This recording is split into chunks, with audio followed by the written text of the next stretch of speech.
Hey YouTube, Anthony here. I'm going to do a video tonight featuring the genocide chart. It's a chart that I cite in a lot of my videos on gun control.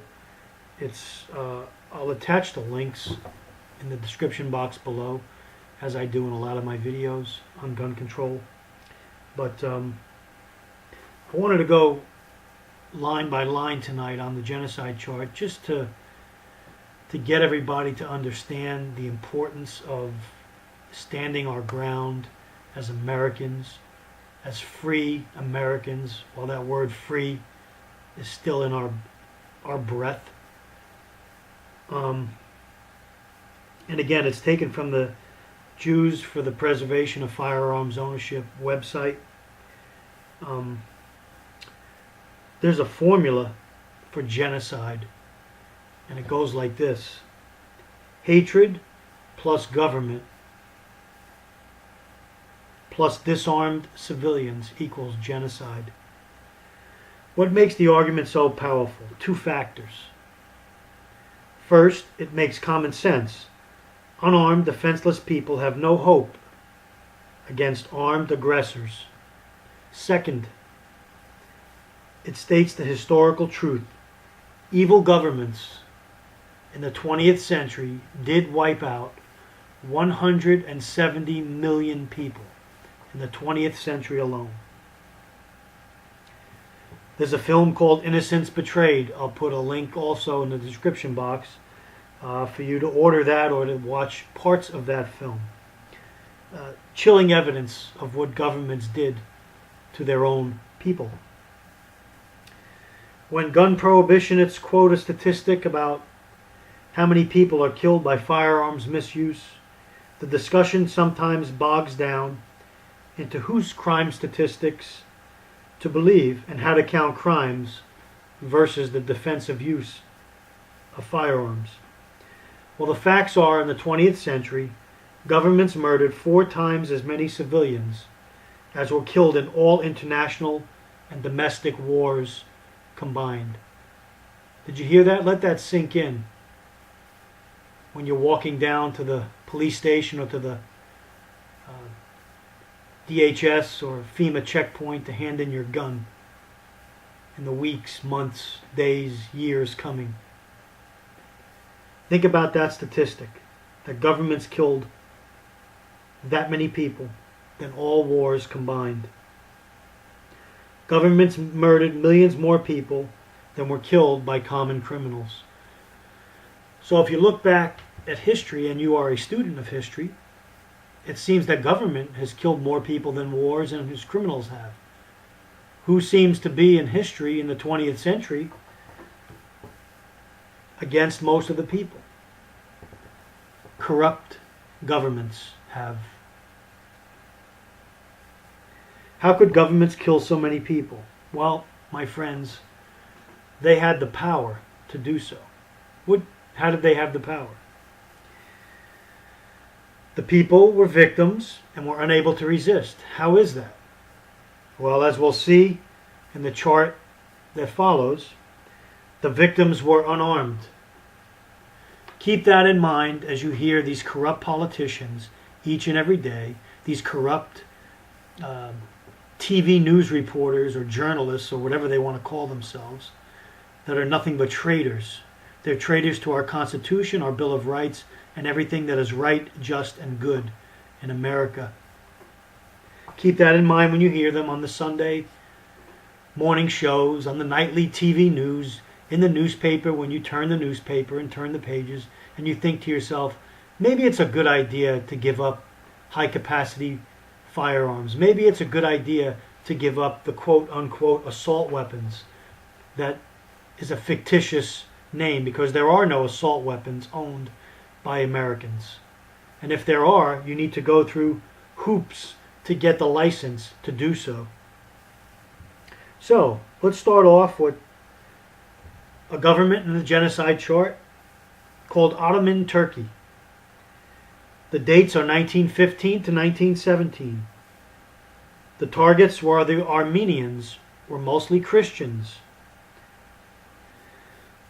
Gun control laws. ART 166, Pen Code 1866 and 1911, Proclamation 1915. Features of the overall scheme, as most of these are, all of these are, for the Ottoman Turks, was that permits were required, government list of owners, and ban on possession. That was the progression followed by the Ottoman Turks. The outcome, 1.5 million people killed. Notice the progression: permits, government list, ban on possession. Sound familiar?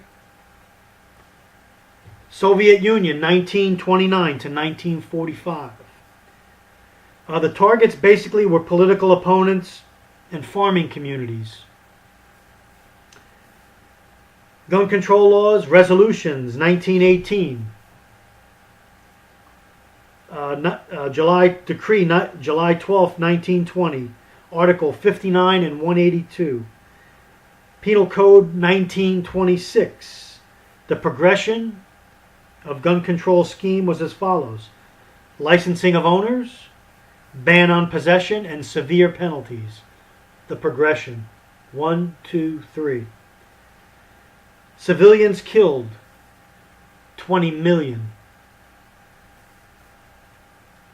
Nazi Germany and occupied Europe, 1933 to 1945. Political opponents, Jews, gypsies, critics of the government. And Jews need not forget, need I remind you, if you're one of those ones today that live in the United States and are for gun control, you need to have your head examined. Nazi Germany, laws on firearms and ammunition, 1928. Weapons law of March 18, 1938. And regulations against Jews, 1938. The scheme, Nazi Germany, registration and licensing, stricter handgun laws, ban on possession. Nazi Germany, civilians killed, 20 million. Nationalist China, 1927, 1949. Political opponents, army conscripts, and others were targeted by China. Article 205, Criminal Code 1914. Article 186, 187, Criminal Code 1935. Features of the overall scheme in China: a government permit system and ban on private ownership. A government permit system and a ban on private ownership. Are your ears tingling? Is your heart pitter-pattering and skipping a beat? Because we're hearing this exact same thing from our wonderful leaders, both Democrats and Republicans, in the United States today.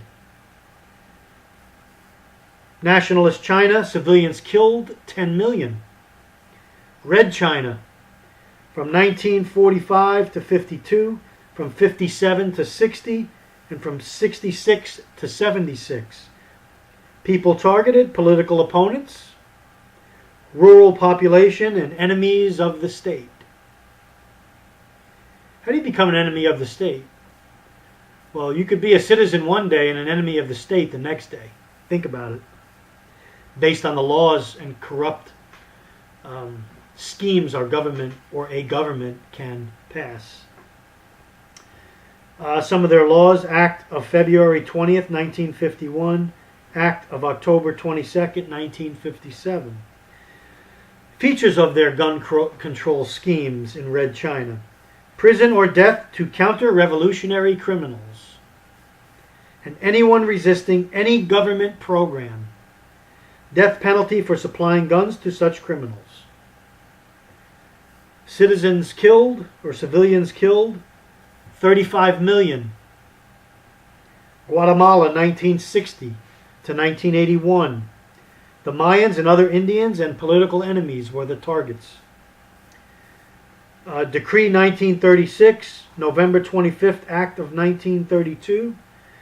Decree 386 in 1947. Decree 283 in 1964. What were their schemes in Guatemala? Register guns and gun owners. Licensing with high fees. Licensing with high fees. Prohibit carrying guns. Ban on guns, sharp tools, and confiscation powers. Ending with confiscation powers. Civilians killed 200,000. Uganda, 1971 to 1979. Christians and political enemies were the targets. Firearms Ordinance of 1955, Firearms Act 1970 were some of the gun control laws used in Uganda. Features of their laws or their scheme: register of all guns and owners, licenses for transaction, warrantless searches, and then confiscation powers. Cambodia, Uganda, 300,000 civilians killed. Next, Cambodia, the Khmer Rouge, 1975 to 1979. Educated persons were the targets and political enemies. Article 322 and 328, Penal Code, Royal Ordinance 55, 1938. Some of the schemes used by the wonderful Khmer Rouge were licenses for guns, owners, ammunition, and transactions. Photo ID with fingerprints. Sound familiar? License inspected quarterly. People killed, 2 million. Our last one in tonight's genocide chart is Rwanda, 1994. The targets, the Tutsi people. Decree Law number 12, 1979, was one of the gun control laws. And the scheme used was register of guns, owners, and ammunition. Owners must justify a need. Concealable guns illegal. Confiscation powers was the final push. 800,000 civilians killed. My friends, that's tonight's genocide chart, a review. I strongly urge you to go to the link I supply, print it off. Actually, I'd ask you to go a step further. I'm going to do it starting in the new year. When you write your senator or congressman or local elected official, copy and paste the genocide chart and attach it with your comments. See if you get back any response from them. Because 100% of the time in the 20th century, when governments use the step-by-step system to require permits, licensing, registration, fingerprinting, government bans, a permit system scheme, and then in the end confiscation, what resulted in this chart? What was the result? 170 million people killed. And that's not including wars. That's people killed by their own governments. My friends, stand your ground. The Second Amendment is not a privilege. It shall not be infringed by anyone, foreign or domestic. It shall not be infringed. Keep that in mind going into the new year as you hear our wonderful corrupt politicians preaching that if you just turned in on your guns, the country will be a safer place to live in. My friends, the exact opposite is true. Look at our friends across the pond. Look at our friends in Australia. I've received private messages from several on my YouTube channel begging me not to repeat their mistakes and do what they did, where they turned in their guns and their knives And what happened? In every single one of those areas, crime skyrockets because criminals do not turn in their guns.